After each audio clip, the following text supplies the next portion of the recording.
दोस्तों ओम नमः शिवाय। दोस्तों आज की वीडियो में हम महाशिवरात्रि की कथा के बारे में जानने वाले हैं। तो आइए वीडियो को शुरू करते हैं और हम जानते हैं महाशिवरात्रि की ये सुंदर कथा के बारे में। दोस्तों एक बार की बात है, माता पार्वती ने भगवान शंकर से पूछ लिया कि ऐसा कौन सा श्रेष्ठ और सरल व्रत है जिसके पूजन करने से मृत्यु लोक के प्राणी सहज ही आपकी कृपा प्राप्त कर सकते हैं। भगवान शिव ने माता पार्वती को शिवरात्रि के व्रत की विधि बताई और महाशिवरात्रि की यह कथा सुनाई थी। दोस्तों कथा इस प्रकार है। एक बार चित्रभानु नाम का एक शिकारी था जो पशुओं का शिकार करके अपने परिवार को पालता था। उस शिकारी ने एक साहूकार से कुछ ऋण लिया था, लेकिन वह समय पर उसे चुका नहीं सका, जिससे साहूकार ने क्रोधित होकर शिकारी को शिवमठ में बंदी बना दिया। दोस्तों संयोगवश वह महाशिवरात्रि का दिन था और वहां कीर्तन चल रहा था। शिकारी ध्यान मग्न होकर कीर्तन तथा शिव संबंधित धार्मिक बातें सुन रहा था। चतुर्दर्शी को उसने महाशिवरात्रि व्रत की कथा भी सुनी। शाम के समय साहूकार ने शिकारी से ऋण के बारे में पूछा कि वह ऋण उसे कब चुकाएगा। तो उस शिकारी ने कहा कि मैं अगले दिन आपका ऋण चुकाने का वचन देता हूं। ये कहकर उस साहूकार ने उस शिकारी को मुक्त कर दिया। दोस्तों चित्रभानु वहां से सीधा जंगल में शिकार करने के लिए भटकने लगा। भटकते भटकते उसे रात्रि हो गई, लेकिन शिकार नहीं मिला। वहीं पर एक बेल का पेड़ था जिसके नीचे एक शिवलिंग था। रात को शिकार के लिए वह उसी बेल के पेड़ पर चढ़ गया और नींद न आ जाए ऐसा सोच करके वह बेलपत्र तोड़ तोड़ कर नीचे गिराने लगा। वह बार बार बेलपत्र तोड़ता और नीचे गिरा देता था, जिससे बेलपत्र नीचे स्थित शिवलिंग पर जाकर गिरने लगे। दोस्तों इस प्रकार दिन भर भूखे प्यासे रहने से शिकारी का व्रत भी पूर्ण हो गया और शिवलिंग पर बेलपत्र भी चढ़ गए।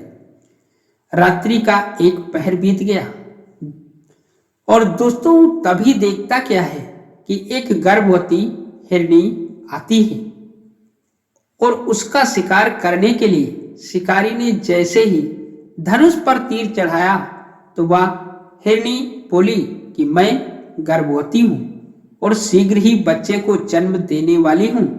तुम एक साथ दो जीवों की हत्या नहीं कर सकते।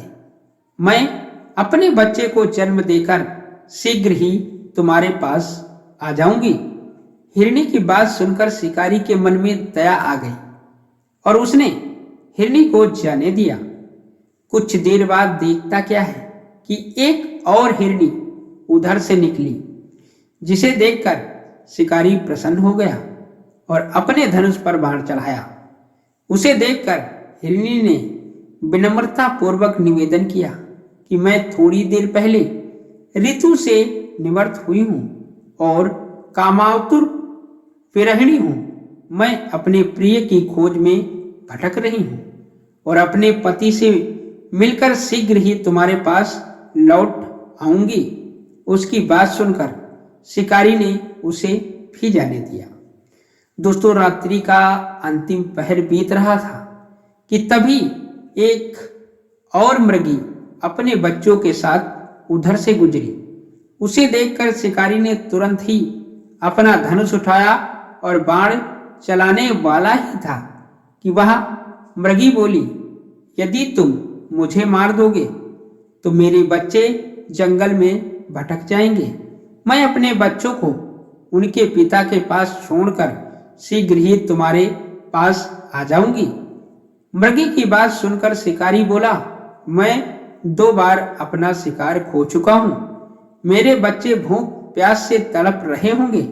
उत्तर में मृगी ने कहा कि जैसे ही तुम्हें अपने बच्चों की ममता सता रही है, ठीक वैसे ही मुझे भी मैं थोड़ी देर के लिए तुमसे जीवन दान मांग रही हूं और बच्चों को उनके पिता के पास छोड़कर मैं तुम्हारे पास आने की प्रतिज्ञा करती हूं। मृगी का दीन सुर सुनकर शिकारी को दया आ गई और उसने उसे भी जाने दिया।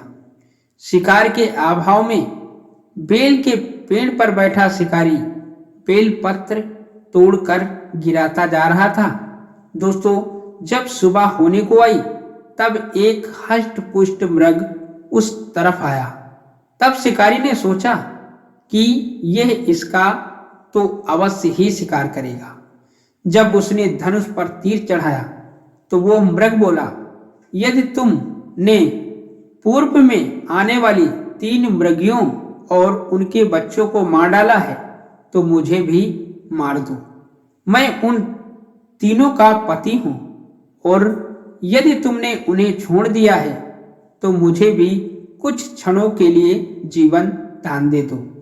उससे मिलकर मैं शीघ्र ही तुम्हारे पास आ जाऊंगा।